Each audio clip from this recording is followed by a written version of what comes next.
Hello everyone and welcome back to Deck Tech Tuesday. In this series, I showcase a random deck from a random format of my choosing and try to explain the inner workings of the deck. This week, we're shifting back to Modern as we take a look at Maze's End. This week's deck is part of my submission for the MTG Amino Brewers Challenge, where this week's theme was Modern WinCon decks.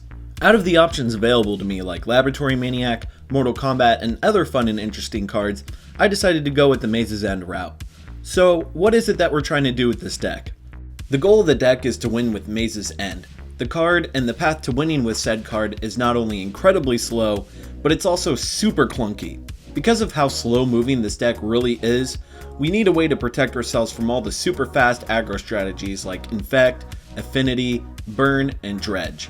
As such, we're utilizing fog effects to null out our opponent's attack step with cards like Fog and Holy Day. In addition, we're also going to be setting up a Pillow Fort type strategy to protect us from attacks with cards like Ghostly Prison and Sphere of Safety, along with a few other tricks as well.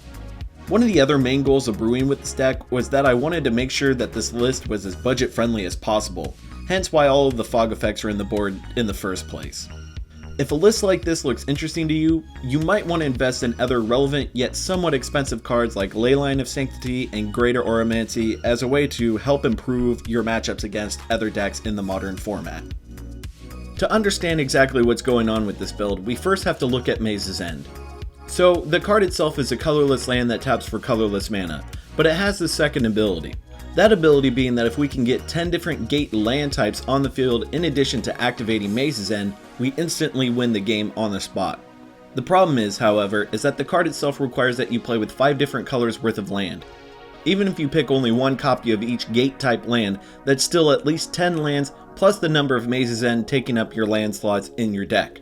One of the solutions to this would be to play a 5-color deck. The problem, however, is that there isn't that much room for fetch lands or shock lands to help out with fixing our mana. So instead, I decided to focus on 2 colors, white and green. The reason why is because of 2 separate reasons actually. One, I wanted to play a Turbo Fog list, and 2, I also wanted to play an Enchantress list. Naturally, I decided to fuse the 2 together. Before we get into the spells, however, let's go ahead and get the lands out of the way. We're playing 4 Selesnya Guildgate since we're already a green and white based deck. In addition, we're running a one of Azorius, Rakdos, Gruul, Simic, Izzet, Orzhov, Boros, Dimir, and Golgari Guildgate. To finish off our land base, we have 3 plains and 3 forests. Okay, so now that we have the boring stuff out of the way, let's move into the spells. First, we're going to be taking a look at the Turbo Fog cards. The name Turbo Fog comes from its namesake card Fog. So, what Fog does is it essentially shuts down our opponent's combat step. While they may get some sort of trigger or whatever out of attacking, Fog ensures that we won't be taking damage from said attacks. The same is true for Holy Day, which is virtually the exact same card as Fog, but it's 1 white as opposed to being 1 green. The next Fog card in our list is a pair of Pollen Lullaby. So Pollen Lullaby is a 2-mana Fog, but it has this additional ability called Clash. How Clash reads is that both players reveal the top card of their library, and they both can essentially scry if they'd like. Whoever has a card with the highest converted mana cost revealed this way wins the Clash. But with Pollen Lullaby, if we win that Clash, our opponent's creatures don't untap that next turn, essentially giving us another free Fog effect. For the last of our Fog effects, we run a playset of Dawn Charm. So what this card does in addition to being a Fog is that it can regenerate a target creature, or we can counter a spell that's targeting us. So the second ability is pretty much irrelevant to us considering that we're only playing with 3 creatures and those guys are in our sideboard anyways. The third ability, however, can save us by protecting us from stuff like burn spells, Gitaxian Probe, and discard spells like Thoughtseize. Moving on to the second part of our deck, we come to our Enchantress half, and the whole reason why we're going the Enchantress route is because of a card like Sphere of Safety. So while our Fog effects can stop our opponents from killing us in 1 turn, it can't do anything beyond that. That's where the Sphere comes in. As long as we can get a decent amount of enchantments on the board, our opponent won't be able to attack us. At 5 mana, however, we may not be able to get it out fast in time. Luckily, we have another great enchantment for blocking up the ground, and that would be Ghostly Prison.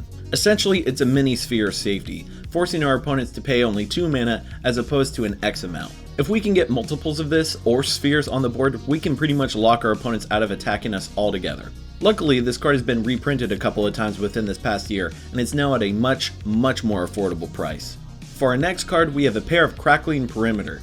While our goal of winning with the deck is favored with Maze's End, we won't always be able to draw it.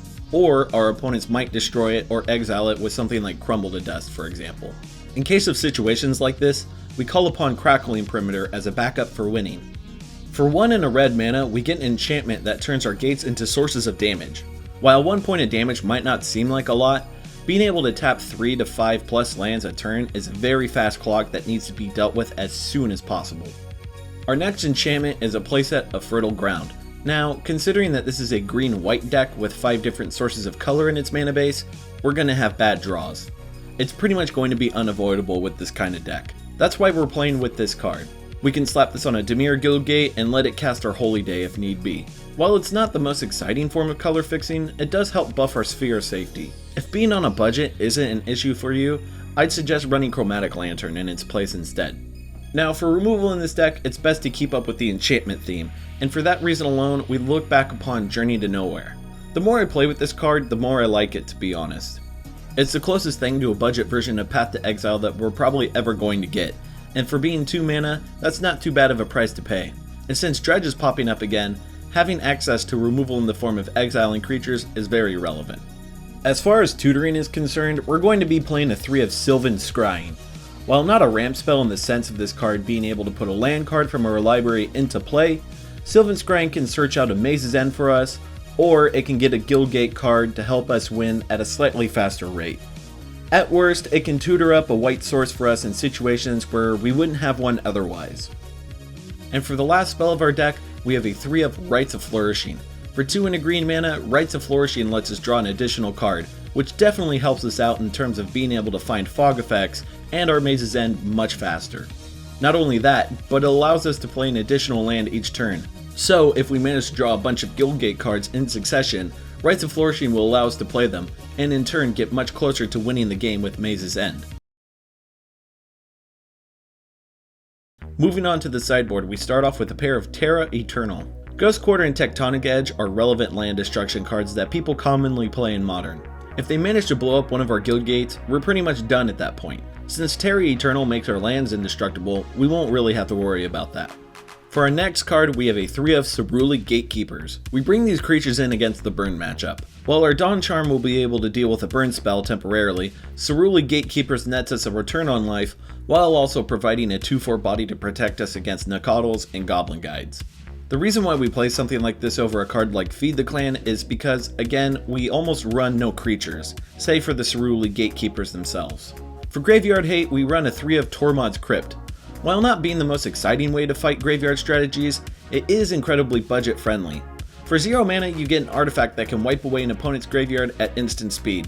My suggestion would be to replace this card with something like Rest in Peace once you're able to afford the upgrade. Not only is it an enchantment, but also helps to fight against Snapcaster Mage and Tassiger strategies. For additional removal, we have a playset of Oblivion Ring. Again, the exile is relevant here, especially against the Dredge matchups. Not only that, but Oblivion Ring can also take out planeswalkers like Liliana the Veil, and it can also hit stuff like Blood Moon, which is normally a very good card against us. Normally I'd have something like this in the main board, but since we have no creatures to protect our life total, I felt like it'd be much more important to prioritize fog effects to keep us alive instead. Hence why we only bring this card in against matchups where we really need an effect like this. As such, we're also playing a 2 of Vanishing Light. This card is pretty much the exact same card as Oblivion Ring, except that it's worded slightly differently. We're essentially running 6 copies of Oblivion Ring for just the consistency alone, so that way we don't get completely blown out by hate cards like Blood Moon or Magus of the Moon, for example. And for the final slot in our sideboard, we have a 1 of Sacred Ground. Instead of making our lands indestructible, Sacred Ground makes it so that our lands just never really die. They instead just come back into play, which is pretty much more insurance against land destruction, because being able to keep our Guildgates alive is essentially priority number 2 in our deck. Priority number 1 being not dying as soon as possible, you know. And that's the deck tech I have for all of you this week. What did you think? Is there anything you'd like to change, or would you keep it the way it is? Let me know in the comments down below. If you want to check out the history of old Magic sets like Antiquities and Mirage, check out the Card Bazaar's channel. He's a pretty awesome guy and makes fantastic content on this site. Not only that, but you'll also see him as a guest on my channel from time to time in the future. So look forward to not only that, but other future collaborations like with Kevin from Rogue Deck Builder and more. Be sure to throw a like my way and make sure to subscribe to the channel. I've been Tasty Snackies, you all have been wonderful, and I'll catch you all on the flip side.